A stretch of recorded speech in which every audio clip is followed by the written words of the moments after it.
Hi friends, అందరూ నమస్కారం. ఏపీలో త్వరలో వీఆర్ఓ నోటిఫికేషన్ భారీ నోటిఫికేషన్ అయితే రాబోతుందండి. దానికి సంబంధించిన కంప్లీట్ డీటెయిల్స్ అయితే మనకైతే రావడం జరిగింది. సో ఇందులో ఉన్న వీడియో మీకైతే అర్థమయ్యే విధంగా ఎక్స్ప్లెయిన్ చేస్తాను. దయచేసి గమనించాలి, ఇది ఈ రోజు వచ్చినటువంటి అప్డేట్ అయితే కాదు.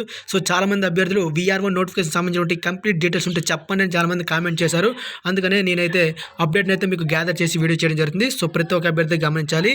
మీకు ఇంట్రెస్ట్ ఉన్నట్లయితే ఈ వీడియో పూర్తిగా చివరి దాకా చూడొచ్చు. ఇంట్రెస్ట్ లేని వారైతే ఇక్కడ స్కిప్ చేసుకోవచ్చు అనమాట. అయితే దాదాపుగా ఫస్ట్ టైం మన ఛానల్ వచ్చినట్టయితే తప్పకుండా మన ఛానల్ని సబ్స్క్రైబ్ చేయండి. తప్పకుండా మీకు ఎటువంటి అప్డేట్ వచ్చినా నేను తెలియజేస్తాను. ఇంకా లేట్ చేయకుండా అప్డేట్ విషయానికి వచ్చినట్లయితే ఇదివరకు మనకు సాక్షి పేపర్లో ఈ విధంగా అప్డేట్ రావడం జరిగిందన్నమాట. త్వరలోనే 3795 వీఆర్ఓ పోస్టుల భర్తీకి సన్నాహాలు అనే మెయిన్ హెడ్లైన్తో రావడం జరిగింది. అయితే సీనియారిటీ ప్రాతిపదికన వీఆర్ఎల్ నుంచి అయితే ఎంపిక చేస్తారనమాట వీఆర్ఓ పోస్టులను. అయితే ఇక్కడ చూసినట్లయితే ఈ ఏడాది జనవరి 1 నుంచి 5 ఏళ్ల సర్వీస్ అయితే పూర్తి అవ్వాలి.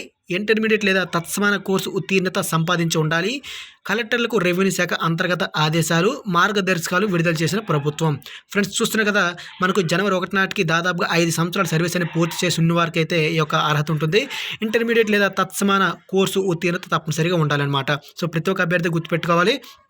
మనకు రెవెన్యూ శాఖలో 3795 గ్రామ రెవెన్యూ అధికారులు వీఆర్ఓ గ్రేడ్ 2 సంబంధించినటువంటి పోస్టుల భర్తీకి లైన్ క్లియర్ అయిందని మనకు రాష్ట్ర ప్రభుత్వం ఇప్పటికే గ్రామ వార్డు సచివాలయం ఏర్పాటు చేసినటువంటి వీఆర్ఓ గ్రేడ్ 2 పోస్టులను భర్తీ చేసే విషయం తదితమే.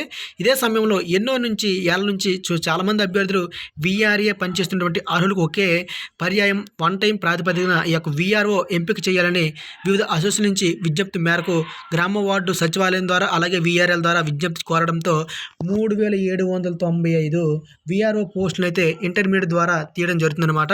ఇక్కడ మనకు అర్హత ఇచ్చారన్నమాట. మార్గదర్శకాలు ఏమంటే ఇక్కడ చూడొచ్చు. ఫస్ట్ ఆఫ్ ఆల్ ఖచ్చితంగా ఇంటర్మీడియట్ లేదా తత్సమాన కోర్సు పూర్తి చేసి ఉండాలి. అలాగే ఈ ఏడాది జనవరి 1 నాటికి వీఆర్ఏలుగా 5 ఏళ్ల సర్వీసు పూర్తి చేసి ఉండాలి. ఎవరైతే వీఆర్ఓ పోస్టులకు అప్లై చేయాలనుకుంటున్నారో వాళ్ళైతే వీఆర్ఏలుగా 5 సంవత్సరాలు అయితే పూర్తి సర్వీస్ ఉండాలని అంటున్నారు. అయితే ఇంటర్మీడియట్ చదవకుండా నేరుగా డిగ్రీ పీజీ చదివిన వారు కూడా అర్హులే. ఫ్రెండ్స్ చూస్తున్నారు కదా, ఎవరైతే డిగ్రీ చదవకుండా అంటే డైట్ వారు కానివ్వండి, ఎవరైనా సరే ఇంటర్మీడియట్కి చదవకుండా డిగ్రీ పీజీ చేసేవారు ఉంటారో వాళ్ళు కూడా అర్హులే. అలాగే ఉద్యోగంలో చేరిన తర్వాత ఎవరికైనా కోర్సు చేసి ఉంటే అందుకు ముందస్తు మనకు అనుమతి తీసుకోవాలి. లేదా పరిశీలించినటువంటి గతంలో ఇచ్చినటువంటి ఆదేశాలు పరిగణలోకి తీసుకోరనమాట. ఈ నిబంధనలు మినహాయించి సర్టిఫికెట్లు సరైనవో కావో నిర్ధారించుకొని ప్రభుత్వంలో కలెక్టర్లకైతే ఆదేశాలు మెమోరీలు జారీ చేయడం జరిగింది. అయితే అర్హులైన వీఆర్ఏలను వీఆర్ఓలుగా ఎంపిక చేసేందుకు వన్ టైం ప్రాతిపదికన అనుమతి ఇచ్చింది. ఈ మేరకు సర్వీసు నిబంధనలకు ఒకే పర్యాయానికి అనేక అనుమతితో మినహాయింపు ఇవ్వడం జరిగింది. ఫ్రెండ్స్ చూస్తారు కదా, ఈ యొక్క 5 సంబంధించినటువంటి అప్డేట్ ఇవ్వడం జరిగింది అర్హత సంబంధించి. ఇంకా వీఆర్ఓ పోస్ట్ సంబంధించిన ఎటువంటి అప్డేట్ కావాలి లేదనేది కింద కామెంట్లో మీరు తెలియజేస్తే నేను ఎటువంటి అప్డేట్ వచ్చినా సరే మన ఛానల్లో పోస్ట్ చేస్తూ ఉంటాను. మీకు ఇంట్రెస్ట్ ఉన్నట్లయితే కామెంట్ చేయగలరు. సో ఇది ఫ్రెండ్స్ ఈ వీడియో మీకు నచ్చితే లైక్ చేయండి, షేర్ చేయండి. జై హింద్.